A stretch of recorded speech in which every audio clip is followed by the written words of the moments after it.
As the successor to the utter titan that was Wii Sports, Nintendo Switch Sports has a lot to live up to.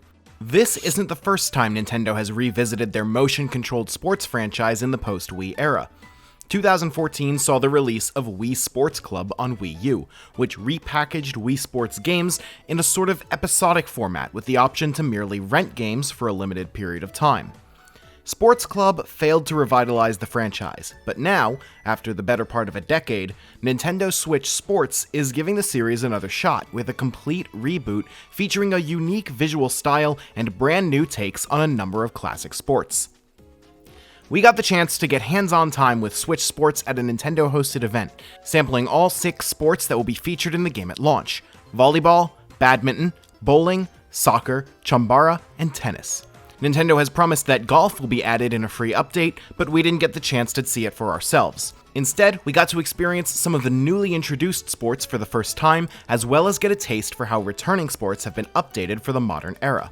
First up were the new sports, starting with soccer. For the start of our demo, we got to play the shootout mode, which makes use of the leg strap from Ring Fit Adventure to enable motion-controlled kicking. This mode was simple to a fault. The ball would be launched towards us, and we had to kick it with careful timing to score a goal. As far as I could tell, the actual form of our kick didn't matter. The only thing that would decide whether or not we scored the goal was our timing. Because of this, all I really got to do was spend my first few kicks getting a feel for the timing before nailing the last couple shots for the win. Things got a lot more exciting when we got a chance to play another variation of soccer, but that wouldn't be until later. For now, we would be moving on to volleyball, the other brand new sport for this entry.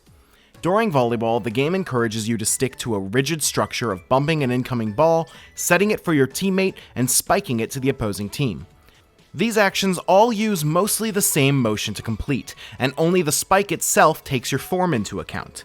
Like shootouts in soccer, getting the timing down is all that really matters. The only thing that breaks up the repetition is the option to block a spike from your opponent, which actually feels a little too easy to pull off. Since you don't have control over where your player avatar is standing, the only real options you have in the game are to try and spike the ball somewhere your opponent can't hope to block. This was the weakest game in the lineup to me, feeling like nothing more than a series of timing-based skill checks in a repetitive sequence. Next up was bowling, which I think it's fair to say is one of the most popular sports from Wii Sports. The act of playing bowling with motion controls had pretty much been solved by the time Wii Sports Resort added full gyro-controlled accuracy to it, and not much has changed this time around. Interesting alternative modes like an obstacle course and a battle royale style elimination mode look like they're going to be a lot of fun, but sadly our demo was limited to a simple round of regular 10-frame bowling. Switch Sports does allow for 4 players simultaneous split-screen bowling, which is a welcome addition, but fortunately there isn't much more to say about this game. Tennis, our next sport, was the one that I enjoyed the least during the public online test. Oh, but Nintendo said no one can talk about that, so just forget I said anything. This sport has a bit of a learning curve because of how the Joy-Con's gyroscope matches your swing in-game to your real-life motion. I had a lot more success this time around though, and the solution was shockingly simple. The Nintendo rep that was guiding us through the demo taught me proper tennis form, like the actual real-life tennis stance you're supposed to use.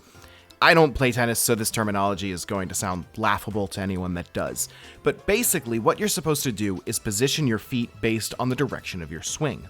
When swinging from right to left, keep your left foot forward. When swinging from left to right, keep your right foot forward. It sounds hilariously obvious. When playing tennis, do things you're supposed to do in tennis. But it wasn't until this was explained to me outright that Switch Sports' version of the game started to click for me, and once it did, it was really fun.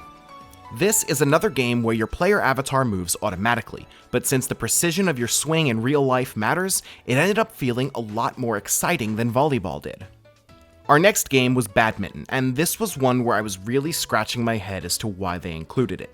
Sure, in real life, badminton is a totally different game from tennis, but how different could they really make it in a video game? The answer to that was one I wasn't quite expecting. In badminton, your player avatar has an invisible stamina gauge that gets spent when they move around the court and try to make shots that are just out of reach. When this gauge is emptied, they'll become tired and lose their balance, falling to the ground. It takes a long time to get up, so it's the perfect time for your opponent to take advantage of the opening with a quick drop shot to score a point. There's a surprising amount of challenge and depth in aiming your shots carefully to force your opponent to run around the field more and use up their stamina gauge faster. This isn't just a janky exploit that I discovered either. I asked the Nintendo rep if that was the right way to play, and he said yes, that is the right strategy. If you ask me how to make badminton more distinct from tennis, this probably isn't what I would have come up with, but it's a clever and exciting way to do it. Chambara was next, and this is the one that I feel like I got the least out of in this demo. We only got to play one best of 3 match, and we both used the standard sword with no gimmicks. Chambara is a lot like sword fighting, its equivalent from Wii Sports Resort. Unfortunately, outside of the new sword types, which we didn't get the chance to use, there isn't a lot that's really changed since Sports Resort, so like with bowling, I don't have much to say here. For our final sport, we revisited soccer and took a crack at the 4-on-4 mode where we played out an actual soccer match.